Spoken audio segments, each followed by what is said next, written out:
दिसंबर जनवरी मार्स Kepler, Ramanujan, K S. Krishnan, Newton, Muller, Alfred Nobel, Haldane, Satyendranath Basu, Bernoulli, Louis Braille, Stephen Hawking, Galileo Galilei, Hargobind Khorana, Mendeleev, James Watt और के.एस. कृष्णन जैसे अनेक नामचीन वैज्ञानिकों का जन्म मास है।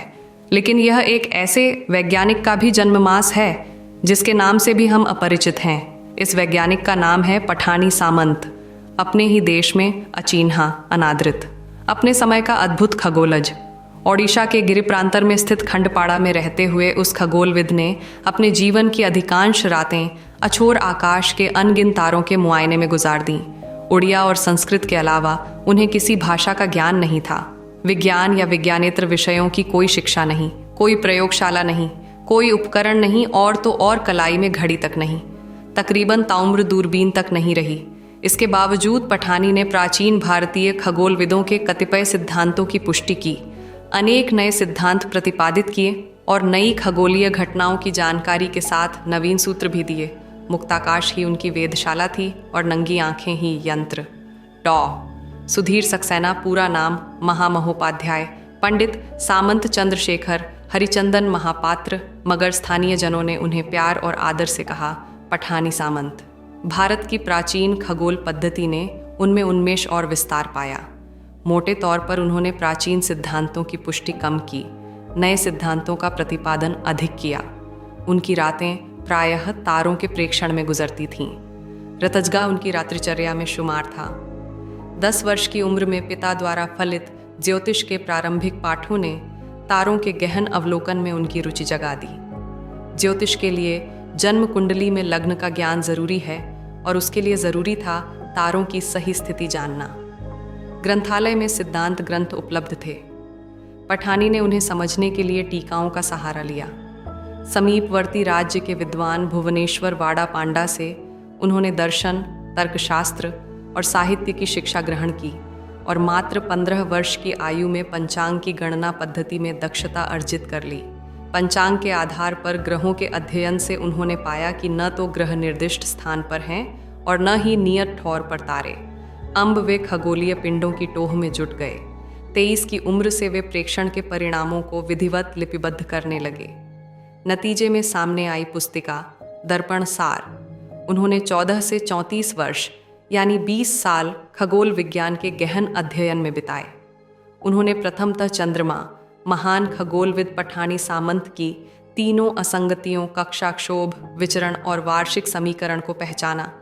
उन्होंने खगोल की चारों विधाओं, वेद, गणित, मापन विधि और यंत्र तथा सिद्धांत और प्रतिरूप में योगदान दिया। स्थिरांकों के मान आधुनिक मानों के प्राय समीप हैं।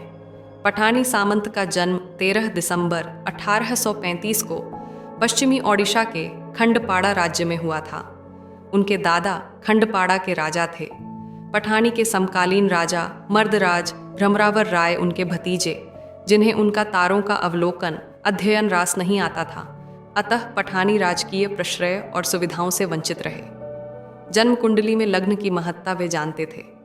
15 वर्ष की उम्र में वो पंचांग गणना में सिद्ध हो गए। पंचांग के जरिए ग्रहों की स्थिति के अध्ययन से रोचक नतीजे निकले तो उन्होंने रात को खगोलीय पिंडों का आकलन अवलोकन शुरू किया। 34 वर्ष की उम्र तक यह क्रम जारी रहा। अंततः उनके मूल्यवान आकलनों की पुस्तक आई सिद्धांत दर्पण, जिसे सन 1150 ईस्वी में भास्कर द्वितीय की कृति सिद्धांत शिरोमणि के उपरांत सबसे महत्वपूर्ण कृति माना गया। इसे संस्कृत में ओडिया लिपि में पठानी ने ताड़पत्र पर लिखा। 2500 श्लोकों के इस ग्रंथ को अठमल्लिक और मयूरभंज के राजाओं के अर्थ सहाय्य से देवनागरी लिपि में कोलकाता तब कलकत्ते के छापखाने में छापा गया। इस ग्रंथ में पठानी ने भास्कर का अनुकरण तो किया है, किंतु साहसपूर्वक उनकी अनेक गणनाओं को अस्वीकार किया है। उनकी तालिका को देखें तो उनकी गणनाएं आधुनिक वैज्ञानिक गणनाओं के बहुत करीब हैं। पठानी का नाम और काम अज्ञात ही रहता अगर वे 3 महानुभावों के संपर्क में नहीं आते।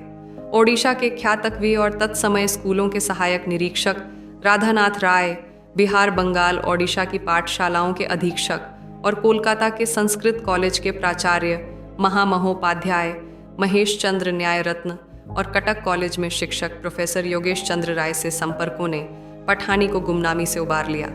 न्याय रत्न ने ही प्रोफेसर राय से पठानी की विश्वसनीयता की जांच करने को कहा। पठानी की प्रतिभा पर मुग्ध न्याय रत्न ने कटक में डेरा ही डाल दिया था। बहरहाल त्रयी के प्रयासों से पठानी का काम सामने आया। प्रोफेसर राय ने किताब की सुदीर्घ प्रस्तावना भी लिखी। खगोल विज्ञान की अमूल्य कृति के साथ साथ उन्होंने सिद्धांत दर्पण को काव्य और छंद शास्त्र के मान से भी अनुपम माना। उन्होंने पठानी की तुलना महान खगोलज्ञ टाइको ब्राहे 1546 से 1601 से की। नॉलेज पत्रिका ने सन 1899 में ग्रंथ को असाधारण निरूपित किया, तो अंतर्राष्ट्रीय विज्ञान पत्रिका नेचर ने भी उसकी भूरी भूरी प्रशंसा की। उल्लेखनीय है कि पठानी ने खगोल विज्ञान की विभिन्न शाखाओं में अपनी मेधा का अद्भुत प्रदर्शन किया। खगोल की हिंदू पद्धतियों को उन्होंने अपूर्व ऊंचाइयां और आयाम दिए। नंगी आंखों से उन्होंने आकाश माप लिया।